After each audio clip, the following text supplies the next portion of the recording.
Day 1206 of the Ukrainian War Map, also known as the Russo-Ukrainian War. Juzzie here, and today is another update as I take a simplified and down-to-earth approach to some of the most important happenings on the ground in Ukraine. So starting off, we'll take a look at those Russian losses, as currently, I never thought these videos would get this far, Russia sits on more than 1,001,000 military personnel losses, representing an additional 1,220 lost in the past day, which means Russia now has more than 1 million reasons to end this senseless invasion, but still not quite getting the memo. Meanwhile, we say thanks a million to Ukraine, to you frontline defenders of freedom and democracy, which is a lot catchier than looking ahead and saying thanks 2 million to Ukraine, but a milestone that would be incredibly difficult to reach, as Putin's army will have lost much of its capacity to wage war by then, based on how their army is tracking now.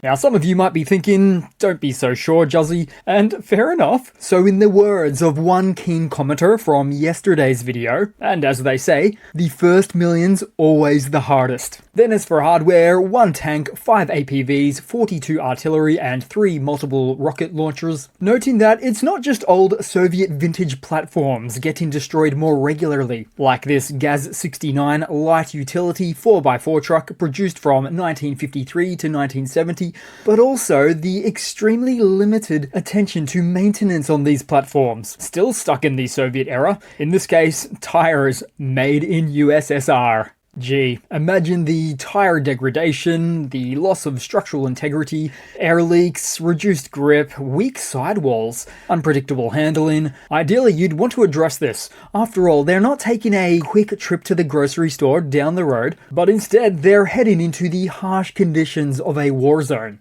Then headed across to the map, and never a dull moment for Engels right now. As it rolls into its 6th day of raging fire chaos, the Crystal Oil Depot remains ablaze, with satellite heat signatures showing active fire in a cluster of 4 tanks, with some information suggesting that it's been successfully targeted a second time since the original June 7th strike.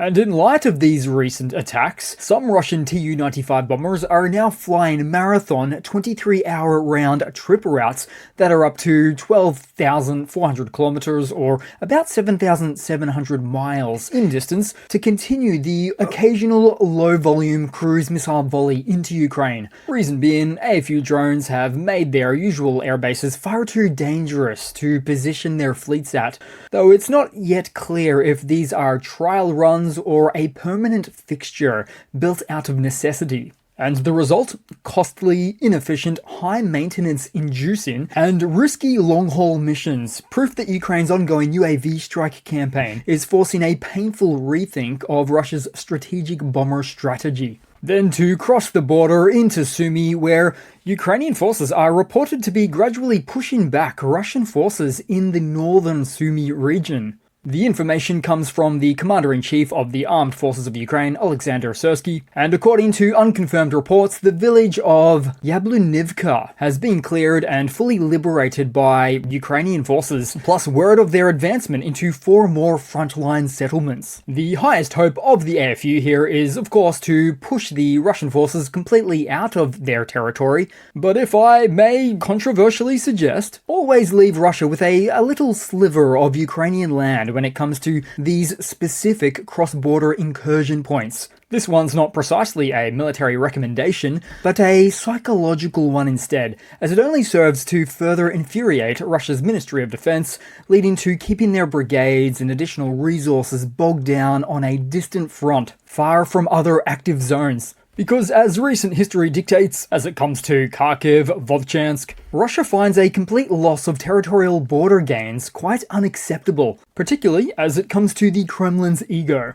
Then headed further east to the Kharkiv front, where AFU forces reportedly advanced north of Lazova, which is a location long held under the conditions of to-and-fro warfare. Meanwhile, further south, Russian forces were on the creep at the Pokrovsk-Konstantinivka highway, move in half a click west at Malidnivka, but perhaps feeling like a zero-sum game, because meanwhile, Ukrainian forces right next door pushed back Russian positions at the northeastern end of this axis. Then nearby, and in the belly of the beast, we see the activity of a Russian BM-21 Grad rocket launcher destroyed by a Ukrainian FPV drone at Ukrainka. Similarly, just north of here, we feast our eyes on a Russian BMD and BMP infantry fighting vehicle in the Chasiv Yar direction, succumbing to a final demise, with similar cage setups seen on both vehicles.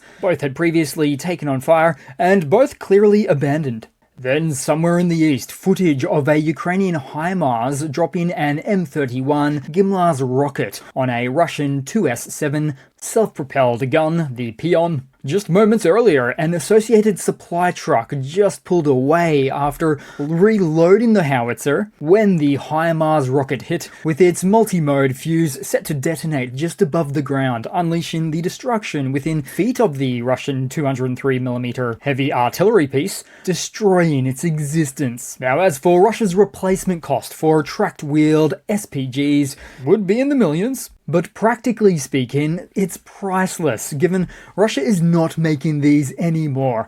Sure, they have a prototype still in development since 2006, but due to production limitations and simply being far too expensive, it may never see the light of day in battle. Then next on the map is the case of 120 stacked TM-62 landmines of the occupying forces, which was just asking for trouble when located by an inquisitive quadcopter of the AFU. As if one didn't pack enough punch, but 120?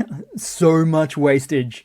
Speaking of wastage, with a Russian soldier, two in fact, hiding in a pipe near to the front, seen through the lens of a Ukrainian FPV drone, no recon drones or follow-up aerial shots available, but this wandering FPV likely didn't come just to say hi to these pipe-dwelling invaders.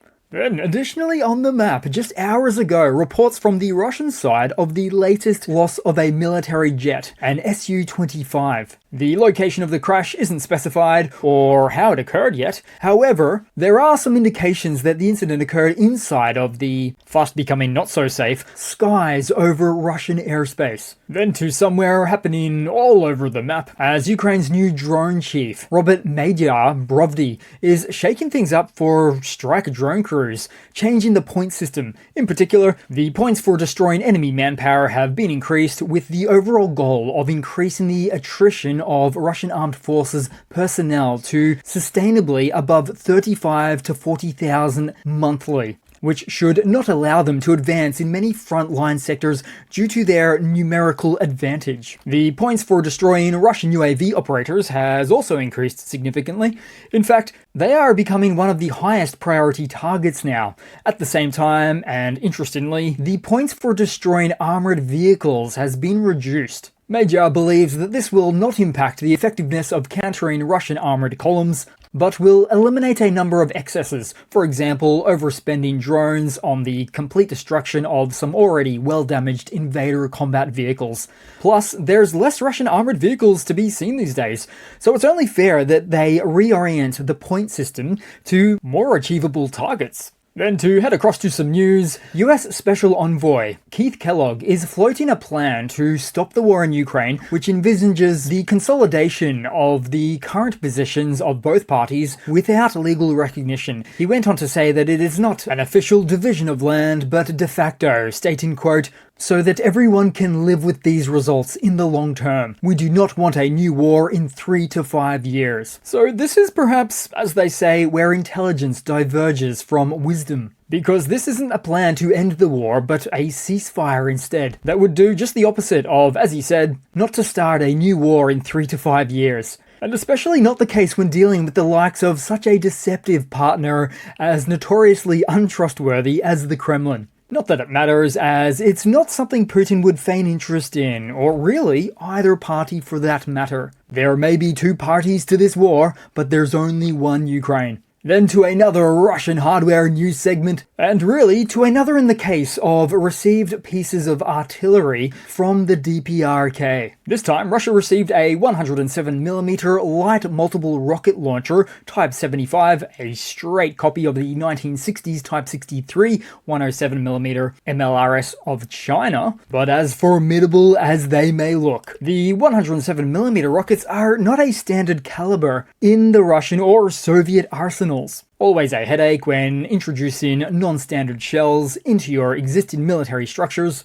But more than that, and you might guess from its size and positioning, containing a lackluster range of 8 kilometers or 5 miles, which is just a pinch more than the wildly unsuccessful and previously Russian-deployed 220mm TOS-1A multiple-launch rocket systems that had considerably more firepower, failing to matter as their limited range left them wide open to compromise almost since day one due to frontline drone warfare tactics of the AFU. Point being, as for this latest artillery addition, courtesy of North Korea, which is not actually in the war as current, but rather at a test firing range, as the Russian army keeps throwing anything at the wall to see what sticks, which is hardly the image of a well-defined military force with its armament act together. Then to keep things light to round off the video today, first up, right here, we are said to have the daughter and spit-in image of her father, an individual known under the alias of 22-year-old Elizaveta Rudinova, cited as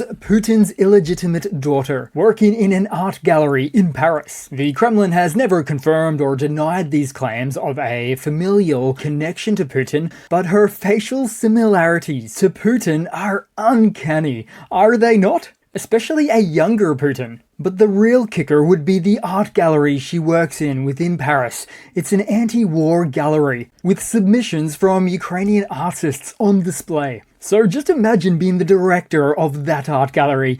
You'd pay just to have her on your books, even if she's a lazy worker, because of the sheer anti-war irony association in connection to one Vladimir Putin. Then lastly, to an oldie but a goodie I never showed, and call it Cat vs FPV, where a Ukrainian cat intercepted an FPV drone, and with a cat's reaction time of between 20 to 70 milliseconds, which is far less than a human at 125 to 200 milliseconds, this cat can outmatch the best of the best when it comes to human drone operator pilots. The only shame here is that this wasn't an invader drone. So that's it for today, guys. Thanks again for watching. Please continue to like, comment, subscribe, and I do hope to see all of you guys there in the next one. Cheers!